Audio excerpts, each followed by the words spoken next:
Friends, आज की कहानी है बेवफाई भाग 3। पिछले भाग में आपने पढ़ा कि नितिन कोई फैसला लेने वाला था।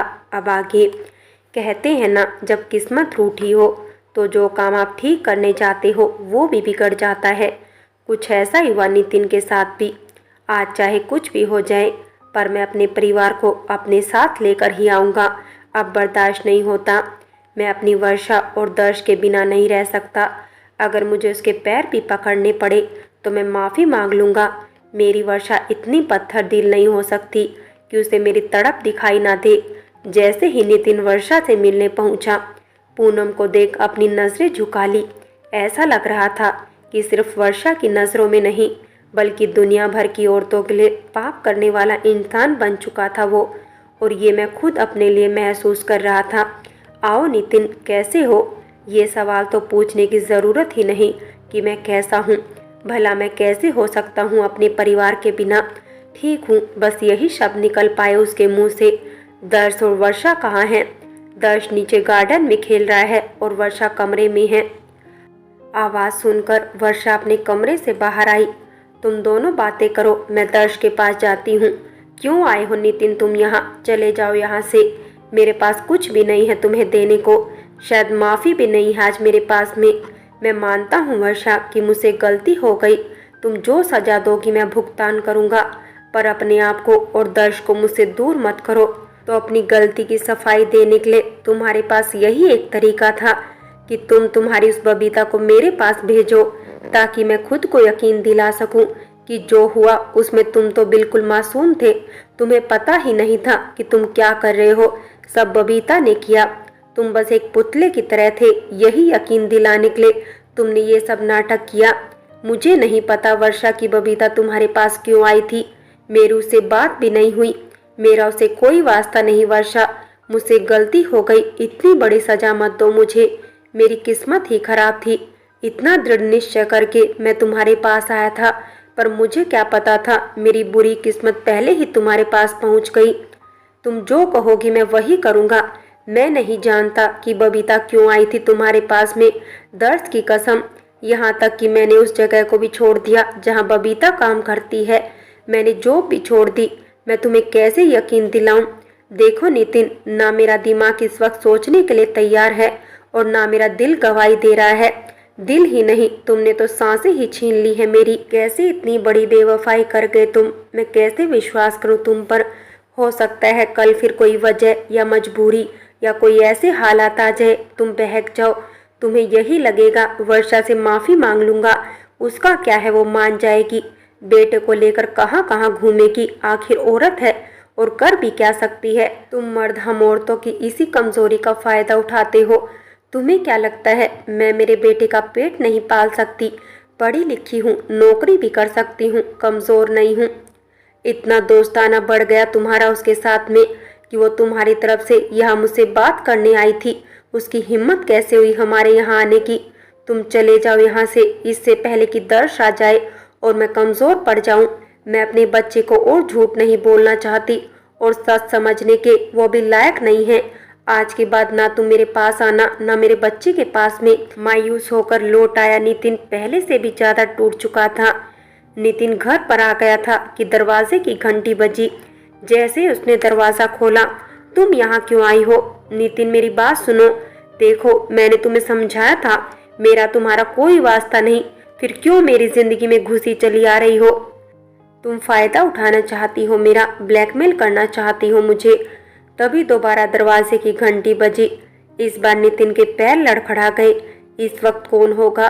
कहीं किसी ने तुम्हें यहाँ देख तो नहीं लिया? बिना मतलब का बखेड़ा हो जाएगा। तुम वहाँ अंदर बैठ जाओ। तभी वह दरवाज़ा खोलता है और दरवाजे पर चंदा थी। भैया जी, इतनी देर क्यों लगा दी दरवाज़ा खोलने में? अरे चंदा सुनो, आज तुम जाओ, मुझे काम नहीं कराना। मैं बाहर जा रहा हूँ, देर हो जाएगी मुझे। कल कर देना। पर भैया जी, आपका खाना वो भी मैं बाहर खा लूँगा। चंदा को कुछ मामला गड़बड़ लगा। जी भैया जी, मैं जाती हूँ। तभी दरवाज़ा नितिन ने अंदर से बंद कर लिया, पर चंदा गई नहीं थी। पीछे की खिड़की से सुनने लगी। क्या माजरा है, दीदी को बताऊंगी। देखो, तुम यहाँ से जाओ। किसी ने तुम्हें यहाँ देख लिया तो मेरी जिंदगी में जो थोड़ी बहुत उम्मीद बची है वो भी खत्म हो जाएगी। तुम्हारी हिम्मत कैसे हुई वर्षा के पास जाने की? क्यों आग में घी डालने गई थी वहां पर? मैंने कहा था मुझसे दूर रहो। देखो नितिन, मुझे तुम्हारी परवाह थी, इसीलिए मैं वहां गई थी। ठीक है, एक भूल हो गई हमसे, पर इसका मतलब ये नहीं कि तुम पूरी जिंदगी उसकी सजा भुगतो। बहुत प्यार करते हो तुम अपनी पत्नी और बच्चों को। बस तुम्हारा परिवार ना टूटे उसे बचाने गई थी, और तुम्हें क्या लगा तुम बचा कर आ गई? अगर तुम वहां नहीं गई होती तो आज शायद वर्षा मेरे साथ वापस आ जाती, पर तुम्हारे जाने से सब गड़बड़ हो गया। मुझे माफ कर दो नितिन, मुझे नहीं पता था कि वो और नाराज हो जाएगी। मैं तो सारा इल्जाम अपने सर पर भी ले लेती। बबीता, ना तो वो इतनी बेवकूफ़ है और ना ही मैं इतना बच्चा कि जो हुआ उसमें खुद का दोष ना ढूंढ पाऊँ। मेरी एक आखिरी मदद कर दो बबीता। आज के बाद मैं कभी तुमसे मिला था, ये बात अपने जहन से निकाल दो। मेरी जिंदगी में बार बार दस्तक मत दो। जैसे भी होगा मैं संभाल लूंगा। तुम रुको, मैं देखता हूँ कोई बाहर तो नहीं। तुम चली जाओ यहाँ से। नितिन ने दरवाजे को खोलकर देखा, कोई नहीं था बाहर। बबीता चुपके से निकल गई, पर यही उसकी भूल हो गई। अक्सर आधा सच इंसान की जिंदगी को खत्म कर देता है। चंदा ने चुपके से सब सुना और बबीता को निकलते देख लिया। हेलो दीदी। हाँ चंदा, आप कब आओगी? आपको पता नहीं आपके पीछे क्या क्या हो रहा है। मैं समझी नहीं, तू क्या कह रही है? यहाँ मैं आज काम करने आई, पर भैया जी ने मना कर दिया। बोला कल आना। मुझे कुछ गड़बड़ लगी तो मैं चुपचाप सुनने लगी। आपको पता है, एक गोरी चिट्टी लड़की अंदर थी और थोड़ी देर बाद वो चुपचाप दरवाजे से निकल गई। दीदी जल्दी आ जाओ, ऐसे अपने मर्द को अकेला मत छोड़ा करो। कब मर्द जात की नीयत बदल जाए बता नहीं सकते। शायद नितिन की किस्मत बुरी तरह से उसके पीछे पड़ी थी। एक के बाद एक गलतफहमी उसकी जिंदगी के सारे रास्ते बंद कर रही थी। देखा पूनम, तू कहती थी ना नितिन से गलती हो गई, उसे पछतावा है। ऐसा पछतावा आज चंदा ने फोन करके बताया। वो चुड़ैल मेरे घर तक पहुंच गई, और पता नहीं बिस्तर तक भी पहुंच गई हो तो। कमीने होते हैं यार मर्द, किसी के सगे नहीं। किसी का विश्वास उन्हें बांध नहीं सकता। पर अब मुझे समझ आ गया कि मुझे क्या करना है, और वो मैं करके रहूंगी। मैं मेरे बेटे को ऐसे इंसान के साथ नहीं रखना चाहती, जो चरित्र का हीन तो है ही बल्कि झूठा भी है। कल जो भी उसने यहाँ बोला वो सब झूठ था। वो आंसू, वो गिड़गिड़ाना सब नाटक था। अच्छा है वक्त रहते मैं संभल गई, वरना पूरी जिंदगी पछतावा होता मुझे। शाम का वक्त था। नितिन अपनी गमगीन यादों में वर्षा को याद कर रहा था। उसकी शादी की एल्बम, जो शायद उसने शादी के बाद कभी देखी हो, आज वो उसके अशोक की वजह बन गई थी।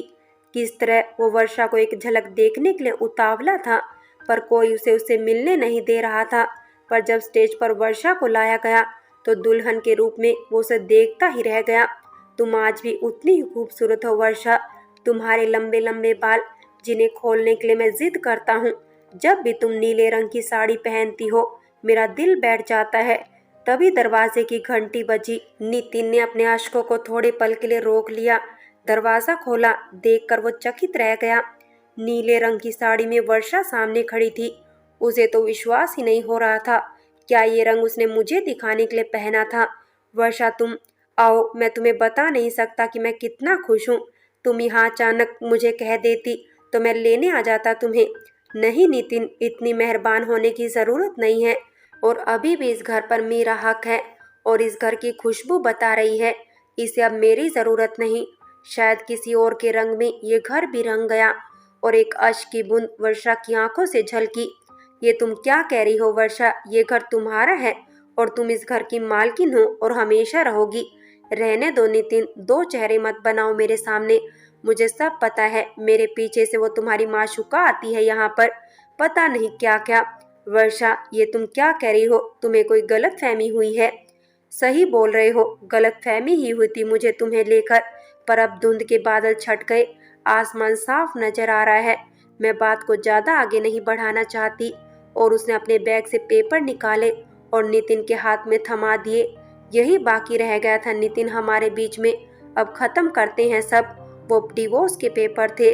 वर्षा, तुम ऐसा कैसे कर सकती हो? मैंने साइन कर दिए हैं, तुम भी कर दो। नितिन अपना सर पकड़कर सोफे का सहारा लेते हुए बैठ गया, और वर्षा बिना एक शब्द बोले वहां से निकल गई। जिंदगी की कश्मकश में फंसे दोनों किनारों पर चल रहे थे।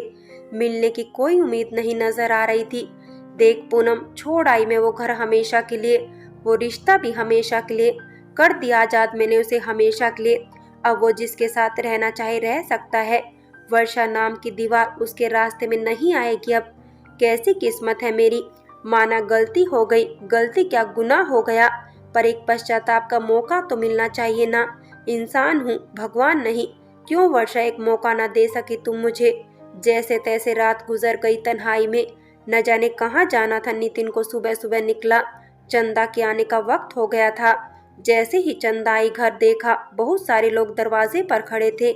वो घबरा गई। एक पुलिस की गाड़ी भी थी। क्या हुआ यहाँ, उसे अंदेशा नहीं था कुछ गलत भैया जी के यहाँ हुआ है। क्या हुआ भैया। यहाँ जो नितिन रहते हैं उनका एक्सीडेंट हो गया, सिटी हॉस्पिटल में है। पता नहीं उनकी पत्नी को किसी ने खबर की या नहीं। हे भगवान, ये क्या हो गया साहब को। चंदा ने तुरंत वर्षा को फोन लगाया। हेलो दीदी, आप कहाँ हो, जल्दी आ जाओ यहाँ पर, भैया जी का एक्सीडेंट हो गया। क्या हाथ कांपने लगे, हाथ से फोन छूट गया। ऐसा तो नहीं चाहा था मैंने भगवान। हेलो दीदी, आप बात सुन रहे हो न मेरी।